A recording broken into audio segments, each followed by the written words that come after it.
My name is Dr. Lillian Harper. I'm 34 years old, and for the last 8 years, my family has spoken about me like I'm a cautionary tale instead of a daughter. It started with one lie from my sister, Vanessa. She told my parents I had dropped out of Yale's School of Medicine and disappeared into a life they could be ashamed of. And they accepted it because it was easier than asking me why. They cut me off. They blocked my number. The only handwritten letter I ever mailed home came back to my apartment stamped "Return to Sender" in my mother's handwriting, unopened, like I was already dead to them. They missed my graduation. They missed my wedding. Somewhere along the way, I stopped being someone's daughter and became a person who only belonged to the hospital. Then, one morning, just after 3 in Hartford, a Level 1 trauma alert hit St. Matthew Regional Trauma Center. A woman was coming in from a high-speed crash, unconscious and bleeding internally, minutes from dying. The trauma team pulled up the intake, and the name on the screen made my hand go still. Vanessa Harper. My sister, the same woman who erased me from my own family, was now being rushed into my trauma bay, and I was the lead trauma surgeon on duty, the one who had to take her to the OR. January 2026, 3:02 a.m. at St. Matthew Regional Trauma Center in Hartford, Connecticut. The hospital always has a strange rhythm at that hour. Not quiet exactly, but stripped down. The daytime noise fades, and what remains is the essential sound of medicine. Monitor beeps, ventilator breaths, rubber soles moving across polished floors. I was halfway through a cup of coffee that had gone cold an hour earlier. Night shift trauma coverage had its own routines. Our team had worked together long enough that most things didn't require conversation. Linda Morales stood at the trauma board updating bed assignments. She had been a charge nurse longer than I had been a doctor. Dr. Ravi Patel leaned against the counter, scanning a chart on the computer. Resident Daniel Kim sat at the workstation with a surgical textbook open, but his eyes kept drifting toward the trauma bay doors. Residents learned quickly that the quiet never lasted. 2 trauma nurses restocked IV kits and suction lines with practiced efficiency. I signed 2 consult notes and slid the clipboard back across the counter. Linda glanced up. "You look like you need fresh coffee." I lifted the cup. "This one still works." Ravi looked over his shoulder. "That's the most surgeon answer I've ever heard." A monitor down the hall chimed and then settled again. For a moment, the department felt almost calm. Then my pager vibrated against the counter. The screen lit up. Level 1 trauma. Motor vehicle collision. Female patient. Severe abdominal trauma. ETA 7 minutes. The shift in the room was instant. Linda straightened. "Trauma team to Bay 2. Daniel closed the textbook so fast it snapped. Ravi pushed away from the counter. The doors to the trauma bay swung open, and the nurses began laying out instruments. I stepped to the trauma board and scanned the incoming alert. Linda handed me the iPad with the preliminary intake. EMS just transmitted the patient profile. I swiped the screen. Name: Vanessa Harper. My thumb stopped moving. For a second, the sounds of the trauma bay seemed to dull around me. Vanessa Harper, my sister. The same sister I hadn't spoken to in 8 years. The same sister who had turned my entire family against me. The moment lasted maybe 2 seconds. Then training took over. I handed the tablet back to Linda. "Patient is immediate family member. I'm declaring conflict of interest." Ravi looked up sharply. "You sure you want to stay in the case?" "I'm staying." I pulled on a surgical cap. "Your surgical backup." Ravi nodded once. "Understood." Declaring the conflict was the rule. Walking away was optional if another qualified surgeon was present. Tonight, there wasn't anyone more experienced in trauma surgery on the floor than me. Sirens echoed faintly through the ambulance bay entrance. The sound grew louder until the back doors burst open. Paramedics rolled the stretcher in at speed. Blood soaked through the front of Vanessa's shirt. An oxygen mask covered half her face. Her skin had the pale gray tone that always meant the same thing: internal bleeding. The lead paramedic spoke quickly while the team transferred her onto the trauma bed. 37-year-old female, high-speed collision, steering column impact. Linda clipped a monitor to Vanessa's finger. Blood pressure numbers dropped on the screen. The paramedic continued. Possible splenic rupture, possible liver laceration, hypotensive during transport. Pulse 130. Daniel stepped closer with the ultrasound probe. The trauma bay doors burst open again. Two figures rushed inside. Victor Harper, Elaine Harper, my parents. They looked older than the last time I had seen them. My father's hair had turned almost completely gray. My mother still wore the same winter coat she had owned for years. They were breathless, panicked. Victor grabbed the edge of the nurses' station. "Where is the chief surgeon?" One of the nurses tried to guide him back. "Sir, you need to wait in the family area." Victor shook his head. "That's my daughter in there."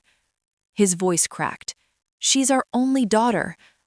The words reached me clearly across the trauma bay. I didn't react. Vanessa's blood pressure dropped again. "She's crashing." Daniel looked up from the ultrasound screen. "There's fluid everywhere." Internal bleeding confirmed. I didn't look toward the waiting area. Prep OR2. Linda was already moving. The operating room doors swung open. Bright white light flooded the space. Anesthesia secured the airway. Instruments were counted. The incision was made.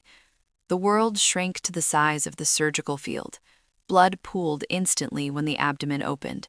The spleen was ruptured exactly the way the paramedics had suspected.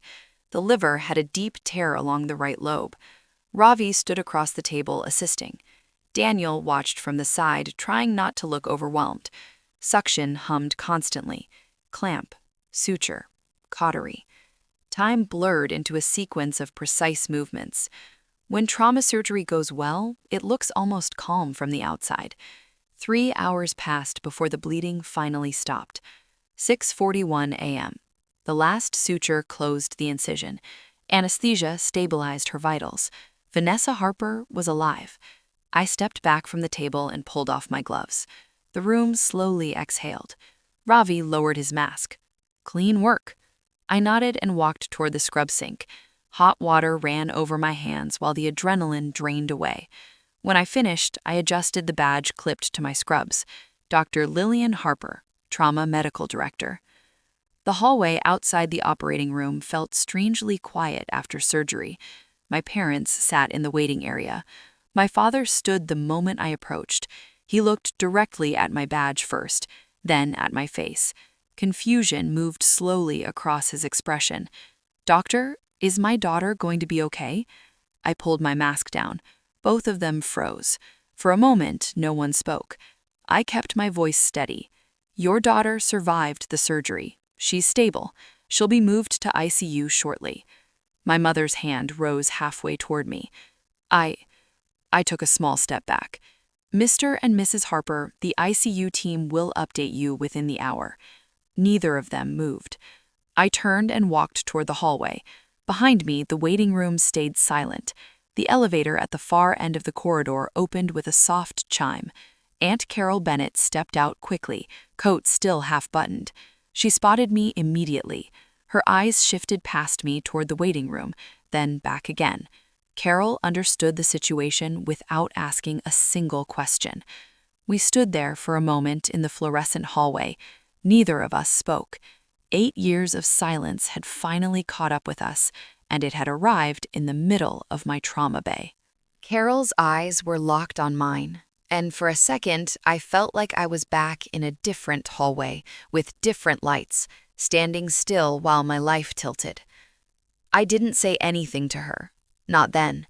My hands were still faintly damp from the scrub sink, my pulse still a little too fast from the operating room. Carol took a step toward me, then stopped, as if she wasn't sure what kind of permission she needed. Behind me, the waiting room stayed quiet. My parents were still there. They hadn't followed, hadn't called my name. They just sat in the exact place the hospital had put them, stunned into stillness. I turned away from the waiting room and walked toward the staff corridor, letting the sound of my shoes on the tile give me something steady to hold on to. The hospital air was the same as always, clean, cold, familiar.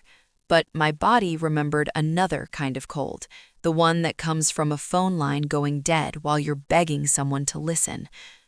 That cold started 8 years earlier.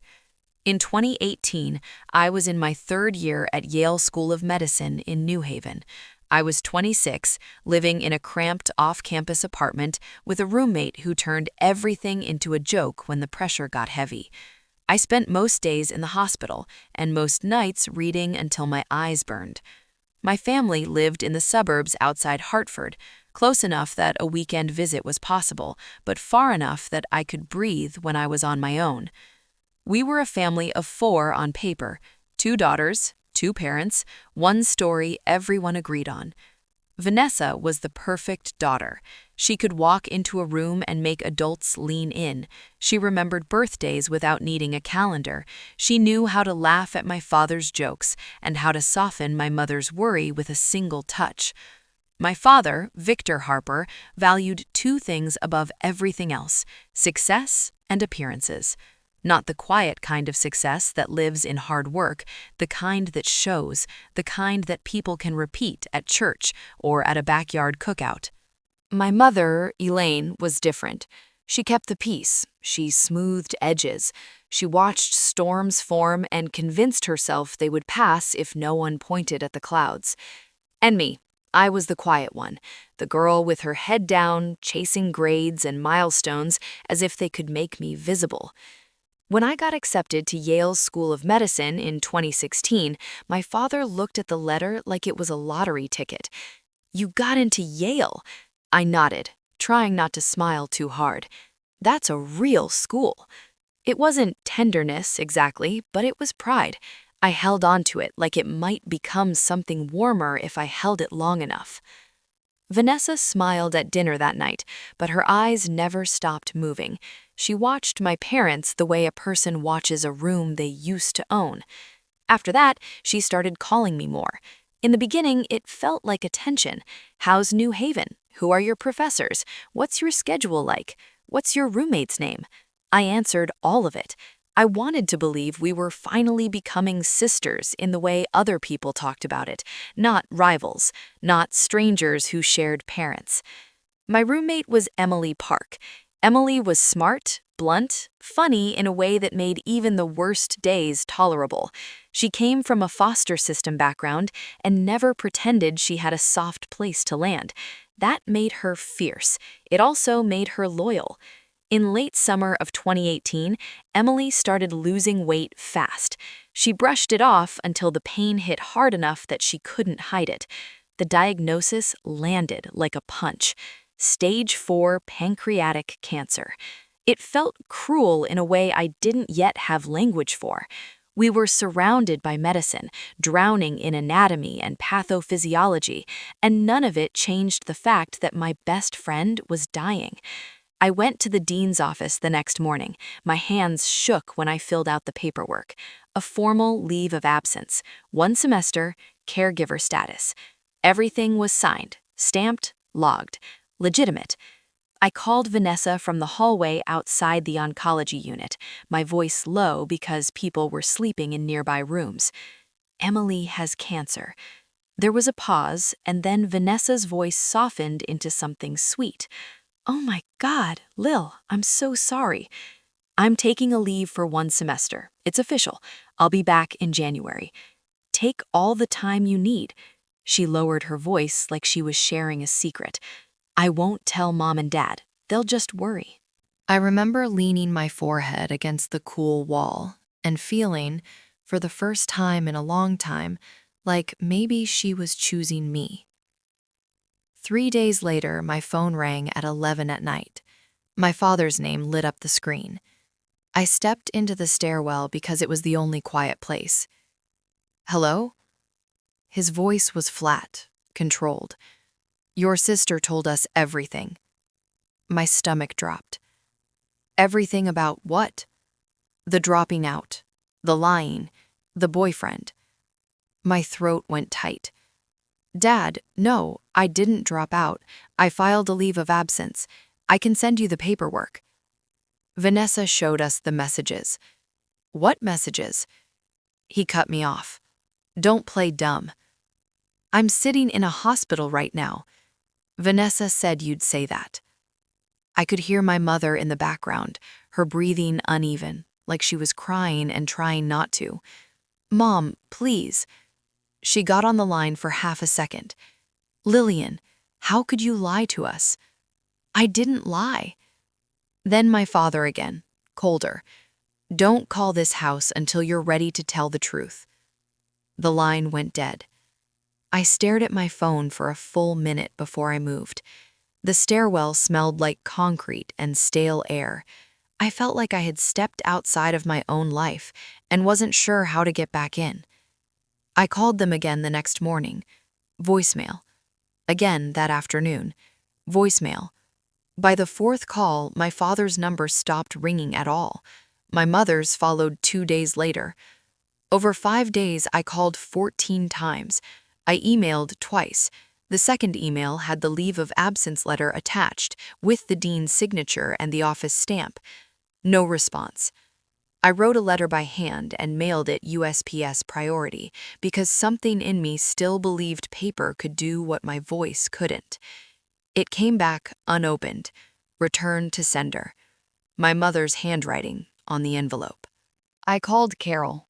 My aunt was my mother's sister, the only adult in my family who had ever looked at me like I wasn't an afterthought.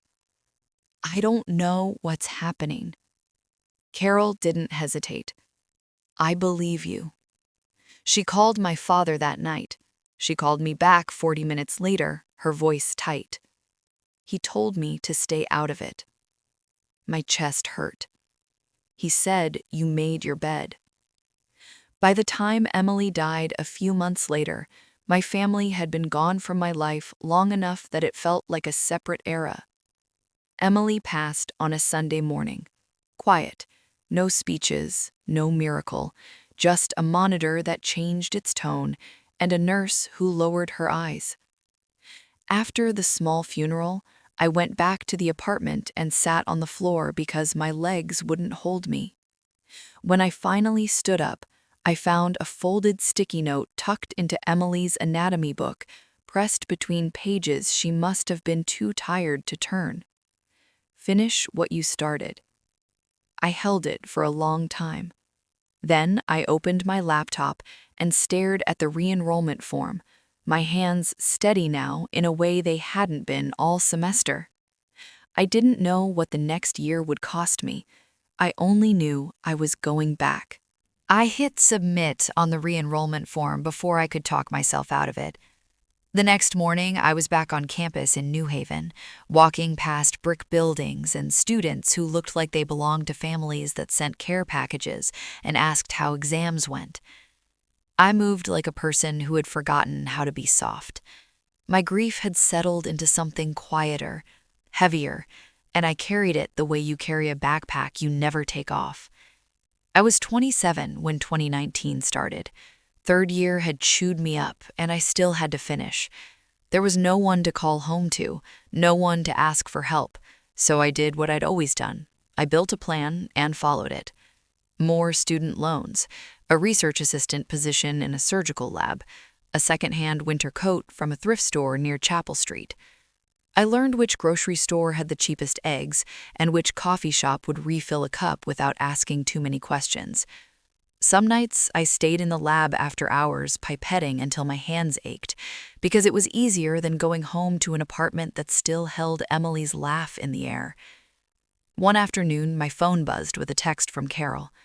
"How are you holding up?" I stared at the screen. My throat tightened, and I forced myself to breathe. "I'm back in school." Almost immediately, another text. "Proud of you." That was all she wrote. It was enough to get me through the next week. By 2020, I graduated. The ceremony felt surreal, a pageant for people whose lives were intact. I stood in the crowd and smiled when the dean shook my hand, because that's what you do even when your chest feels hollow. After graduation, I started surgical residency at St. Matthew Regional Trauma Center in Hartford. Moving back that close to my parents' house was a decision I told myself was practical. Good program, strong trauma volume, closer to Carol. If I admitted there was a part of me that wanted to exist in the same zip code as my family, even if they never spoke to me again, I kept that part quiet. Residency had a way of stripping you down. The hours were brutal. The mistakes stayed with you. The wins never felt like enough. In my first month, I met Dr. Margaret Sloan. She was the kind of surgeon people described with one word: legend. Gray hair pulled tight, calm voice, sharp eyes that noticed everything. She walked into the trauma bay like she owned the air. After a long overnight shift, she found me at the workstation, staring at an operative note I couldn't stop replaying in my head. "You're still here." "I'm finishing the charting." She watched me for a beat. "You're finishing your guilt." I blinked, not sure how to respond. "Go home, sleep. You can't cut well if you don't rest." It wasn't gentle, but it was attention, real attention, and in the weeks that followed, she kept doing that. She corrected me when I was wrong. She defended me when someone tried to label me as weak. She never once asked why my family wasn't at my graduation photo on my desk. She didn't need to. Residency stretched on, years of early mornings and late nights, 12-hour shifts that became 16, days when I went from the trauma bay to the OR and back again without taking a sip of water.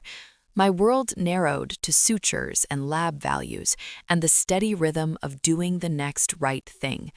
In 2022, I met Nathan Brooks.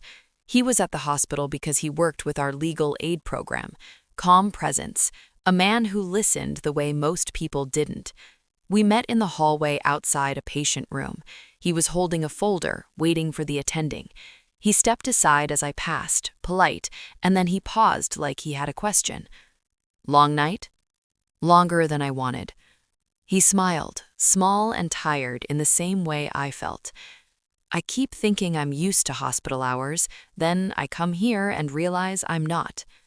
We started talking after that, not in big dramatic scenes, in 5-minute conversations by the elevators, in the cafeteria line while I grabbed soup that tasted like nothing, in the quiet moments that happen when two people recognize the same kind of exhaustion in each other.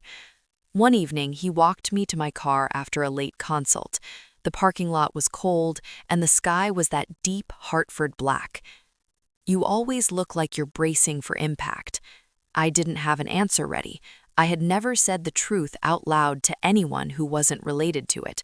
So I told him, not everything at once, pieces, enough to explain why I never mentioned my parents, why I flinched when someone asked about siblings. He listened without interrupting. When I finished, I waited for the usual, a question that implied doubt, a suggestion that I should fix it by being more forgiving. Instead, he said one sentence, plain and steady: "You deserved better." My eyes burned, and I turned my face away toward the windshield so he wouldn't see it. We got married in 2024. Small ceremony, close friends, colleagues who felt like family. Carol sat in the front row and cried so hard she had to dab her face with a tissue the entire time. I sent an invitation to my parents. I didn't write a note, I didn't beg, I just sent the card and let the address speak for itself. The envelope came back a week later, unopened, my mother's handwriting on the return line. Nathan's father, Judge Harold Brooks, walked me down the aisle. He offered his arm with quiet dignity, like it was the most normal thing in the world. When the music started, he leaned toward me. "You're not alone today." I nodded, because if I tried to speak, I would have cracked. Later that year, Margaret called me into her office. No smile, no small talk. The door clicked shut behind me. "Someone's trying to dig into your record." I felt the familiar cold slide up my spine, the one that didn't belong in a heated building. She pushed a printed email across the desk. It was vague, anonymous, framed as a question. medical license, disciplinary history, credentials. The hospital compliance office had flagged it and checked anyway. Everything was clean. It should have ended there. But Margaret tapped the page. This isn't the first one. I looked at the header and the timestamp. There was nothing to identify the sender, but there was a pattern in the way the messages were written. The same phrasing, the same false politeness. Margaret watched my face. You know who it is. I swallowed. It's coming from Hartford. She didn't press. She didn't need to. She slid the paper back into a folder and closed it. Keep doing your job. Let me handle the noise. I walked out of her office and down the hallway, past the trauma bay doors, past the place where lives changed in an instant. Hartford was a big city, but in my world, there was only one person in Hartford who had ever worked that hard to rewrite who I was. The first time I heard the rehab story out loud, it wasn't from my parents. It was from Carol, and she sounded like she was trying to keep her temper from cracking her voice. She called me on a Sunday afternoon while I was folding scrubs at home. Hartford winter light came through the kitchen window in a thin gray strip. Nathan was in the living room, half listening to the news, half reading through a stack of case notes. Lillian, are you sitting down? I'm standing. Carol let out a breath that sounded sharp. Your cousin in Avon asked me if you were okay. She said Vanessa told them you'd been in and out of rehab. My hands stopped moving. The scrubs slipped from my fingers and landed in a soft pile on the table. Rehab? That's what she said. I stared at the fabric as if it might explain what I was hearing. Carol's voice tightened. I told her it wasn't true. I told her you're a surgeon at St. Matthew. She went quiet, like she didn't know what to do with that. I swallowed. How many people has she told? Carol didn't answer right away. Enough. Nathan appeared in the doorway, his face shifting the moment he saw mine. I lifted a hand to keep him from speaking and kept my voice steady for Carol. Did she say anything else? Carol hesitated. She told some people you ran off. She told other people you stopped calling. She tells your parents you cut them off. It's whatever version makes her look like the good daughter. My throat felt tight, but I forced air through anyway. Thanks for telling me. I'm not done. Carol's tone changed. It went from angry to careful. Lillian, this is not normal sibling stuff. This is deliberate. I know. There was a pause on the line. Do you want me to call your mother? The old instinct flared, the part of me that still wanted to believe there was a sentence I could say that would flip everything back into place. Then it died as quickly as it came. No. Carol's voice softened. Okay, just don't carry this alone. After I hung up, the kitchen felt too quiet. Nathan crossed the room and set a hand on the back of my chair. Tell me. I told him, and I kept it factual because that was the only way I could keep my voice from shaking. When he finished, Nathan stayed silent for a moment. He didn't jump to solutions. He never did. He walked to the counter, poured water into 2 glasses, and slid one toward me. Does Carol know how deep it goes? I don't think she knows the whole thing. Nathan nodded once, like he'd filed it in the same place he kept every other piece of my life. Then we should make sure we know. 2 nights later, we ate dinner at our kitchen table like we were trying to pretend we were a normal couple with normal problems. Nathan made pasta. I forced myself to taste it. We talked about small things, the neighbor's dog, a resident who couldn't place an IV to save his life, a case Nathan had coming up. Then Nathan stood, went to the entryway, and came back with a thin folder. He didn't slide it across the table dramatically. He set it down, opened it, and turned it so I could see. The first page was a printout of an email. The wording was polite in the way anonymous people always tried to be polite. A request for confirmation, a question about credentials, a suggestion that it would be responsible to verify. I flipped to the next page. Another email. Different date, same tone. Then the next. I kept flipping until I realized my fingers were shaking. Nathan watched my hands, not my face. My contact in the hospital compliance office can't give me everything, but he can confirm patterns. These came in more than once. I forced myself to look at the date stamps. It wasn't a one-off curiosity. It was repetition, persistence. What exactly are they asking? Nathan's jaw tightened slightly. License status, disciplinary history, whether your training was legitimate. I felt a familiar cold in my stomach, the same one I'd felt in the stairwell at Yale when my father hung up on me. I turned another page and stopped. This one wasn't framed as a simple question. It was written like an accusation, dressed up in concern. I read it once, then again. It claimed I falsified caregiver documentation. It claimed I took a leave of absence from Yale based on a lie. My fingertips went numb. Nathan leaned forward. The hospital looked into it. They contacted Yale. Yale confirmed your leave was approved and documented. The complaint was closed. My voice came out thin. So they tried to say I made it up? Nathan held my gaze now. Yes. I sat back. My chair creaked against the floor. The kitchen light felt too bright. How did they even know about Emily? Nathan didn't answer immediately. He tapped the last page in the folder. It was a summary note, a compliance log entry printed without names.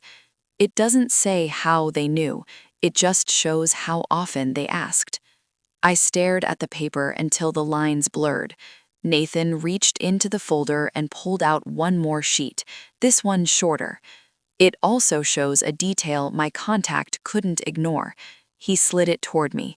I read it. A sender domain, not a full address, just the end of it. A corporate domain tied to a medical device company. I looked up slowly.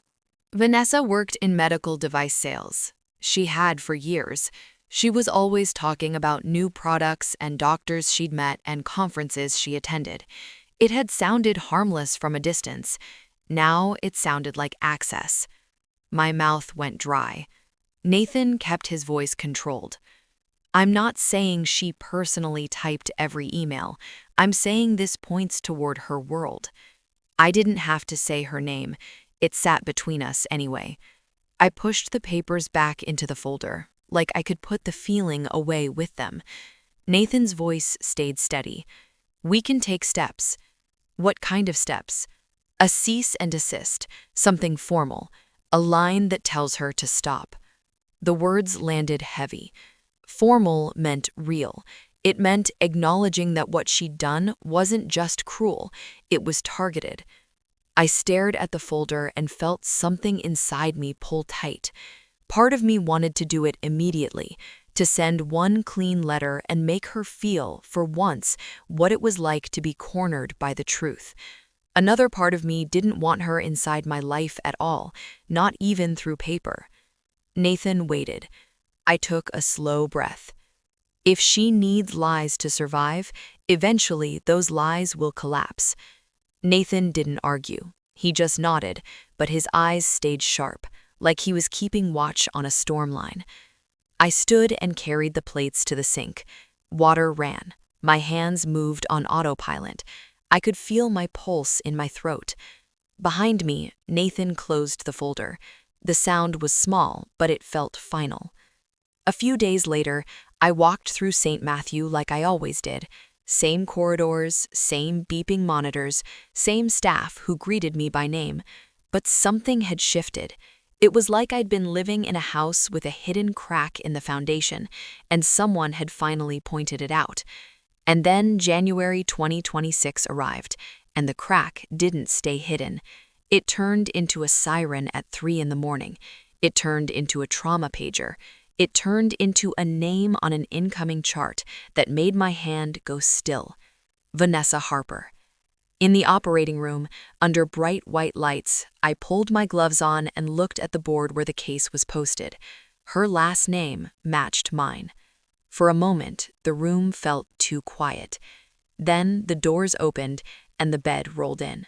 By the time the sun came up, the adrenaline had burned off and left me with that familiar post-call emptiness, like my body couldn't decide whether to collapse or keep moving. I finished my notes, signed the last orders, and checked the ICU board one more time. Vanessa Harper was listed as stable, intubated earlier, extubated now, pain controlled, watching and waiting. I stood outside the ICU doors for a moment, letting the steady whoosh of the air system fill the space where my thoughts wanted to run. I had done my job. The part that belonged to the hospital was complete. Everything beyond that was something else. Linda passed by with a clipboard. "You going home?" After one more check. She nodded like she understood there was more to that sentence than medicine. Inside the ICU, Vanessa looked smaller than she ever had at family gatherings. Her face was bruised along the cheekbone. A line of tape marked where the tube had been. Her eyes were open and glassy with medication, tracking slowly when the nurse adjusted the IV. Victor and Elaine were already there. My father stood near the window with his hands shoved into his coat pockets, like he didn't know what to do with them. My mother sat in the visitor chair beside the bed, shoulders rounded, tissue crumpled in her fist. Vanessa saw me and her eyes widened. "Please." One word, thin. Not performance, not yet, just instinct. I kept my voice clinical. "Good morning. Your vitals are stable. The incision looks clean. You'll be sore for a while. That's normal." Her eyes flicked to my badge and back to my face. Then she started to cry. It wasn't elegant. It hit her in uneven waves that made the monitor numbers jump. Elaine leaned forward, panicked. "Honey, stop. You'll hurt yourself." Vanessa tried to speak through it. It was a misunderstanding. Victor turned from the window, and something in his face looked different than it had in the waiting room. Less anger, more collapse. Carol stepped into the room behind me. She moved with purpose, a folder tucked under her arm like it belonged there. She didn't hug anyone. She didn't soften her posture. She walked to the foot of the bed and held the folder out toward my mother. Elaine looked at it as if it might bite. "What is that?" Carol didn't raise her voice. "Everything you refused to read." Vanessa's crying stuttered. Her eyes snapped to Carol. For the first time since I'd walked in, I saw fear register clearly. Elaine opened the folder with shaking hands. Papers slid forward. Printouts, screenshots, a stamped letterhead. Her eyes moved across the first page and then stopped. "No." Victor stepped closer. Elaine turned another page, another email, another attachment line, the proof of a formal leave of absence with Yale School of Medicine letterhead. A graduation photo from 2020, me in cap and gown with my face tight from trying not to cry.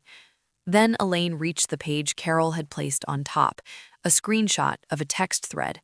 Elaine read silently for a moment. Her lips moved like she was sounding out the words. Carol's voice stayed steady. "That's Vanessa, sent to me years ago. Told me not to say anything. Told me you were finally at peace." Vanessa's mouth opened and closed. She tried to find a script. "I was trying to protect you." Victor's voice came out rough. "Protect us from what?" Vanessa's eyes filled again. "From being disappointed." Victor took one step toward the bed. "You told us she dropped out." Elaine's breath hitched as she kept reading. "You sent her letter back." Carol didn't let her drift away from the point. "You sent it back unopened." Elaine pressed a hand to her mouth like she might be sick. One of the printed emails was highlighted, not in a dramatic way, just a single line Carol had marked with a pen. "I'm still your daughter." Elaine broke. She folded forward in the chair, shoulders shaking, not the neat crying of someone who wants comfort, but the ugly sound of a person meeting the full weight of what she did and realizing she cannot undo it. Victor stared at the papers as if he couldn't make his eyes focus. Then he turned back to the window and stood there with his forehead pressed lightly to the glass. No one spoke for a long time. The monitor beeped. The IV drip clicked softly. I didn't add to it. There was nothing I could say that would make this more true. 2 weeks later, Carol told me Vanessa had sent an email to the extended family. Not a dramatic confession, just blunt facts. Carol said it went to cousins in Avon, an aunt in Springfield, even people I barely remembered from childhood. No one called Vanessa to scream. That wasn't how our family worked. The punishment came in quieter ways. Replies that didn't arrive, invitations that stopped, people who suddenly remembered they had my number and wanted to apologize for repeating stories they should have questioned. My parents started therapy in West Hartford with a family counselor Carol found. They went because Carol kept pushing, and because for once, Victor didn't have a clean way to shut the door without admitting what he'd done. 3 weeks after their first appointment, a letter showed up in my mailbox. My mother's handwriting. I sat at my kitchen table with Nathan across from me, his laptop closed, his hands wrapped around a mug he wasn't drinking. I opened the envelope carefully, as if the paper could cut. Elaine didn't try to rewrite history. She didn't blame Vanessa. She wrote about silence, about choosing the path that kept the house calm even when it was wrong. She wrote one sentence that made me stop breathing for a moment. I failed you because it was easier to believe the daughter who never challenged us. I folded the letter and put it back in the envelope. Not to forgive, not to forget, just to keep it as evidence that something had finally shifted. When Vanessa was cleared to be out in public for short periods, I agreed to meet her in Middletown, a coffee shop with too bright lighting and music that didn't match the quiet tension at our table. Nathan came but sat near the window, close enough to see me, far enough to let the conversation be mine. Vanessa looked older than 37, not from the accident, from something underneath it. The confidence she used to wear like perfume was gone. She wrapped both hands around her cup but didn't drink. I know I don't deserve forgiveness. I kept my voice even. Then don't ask for it. Just tell the truth. She nodded, small and stiff. I already started. I watched her face, waiting for performance, for deflection, for the familiar pivot. It didn't come, not that day. In spring 2026, St. Matthew held its annual awards dinner, Physician of the Year, a ballroom downtown with white tablecloths and speeches that sounded rehearsed. I wore a simple black dress and tried to focus on my team, on Linda's proud smile, on Margaret Sloan clapping with a look that said she had planned this from the beginning. Near the back of the room, Victor and Elaine sat in the last row, not because anyone had placed them there, because they had chosen the back on purpose, like they didn't believe they'd earned the right to be closer. Afterward, they didn't push through the crowd to get to me. They waited by the exit, awkward, hands clasped like they were holding themselves together. Victor spoke first. I'm sorry. It was plain. No explanation, no condition. Elaine's eyes were red. We want to do this right, if you'll let us. I didn't offer an answer that night. I didn't have to. The next Sunday morning, my doorbell rang while Nathan was making coffee. I opened the door and saw my parents on the porch in winter coats, even though the weather had started to soften. Victor held a bottle of orange juice, like he didn't know what people bring when they're trying to start over. Elaine held a tin of cookies. They stood there, waiting. I stepped back. Come in. Victor walked into my kitchen and looked around like he was cataloging a life he nearly missed. Can I help with anything? I pointed toward the cabinet. You can set the table. He opened the cabinet, pulled out plates, and counted them. 4. He set them down one by one, careful, like the porcelain might break if he moved too fast. No one made a speech. No one tried to hug me into forgiveness. The coffee brewed, the house settled into a quiet that felt new. If you've ever had to decide whether to let family back in after they hurt you, I want to know how you drew your line. What did you require? What did you refuse? And what did you protect?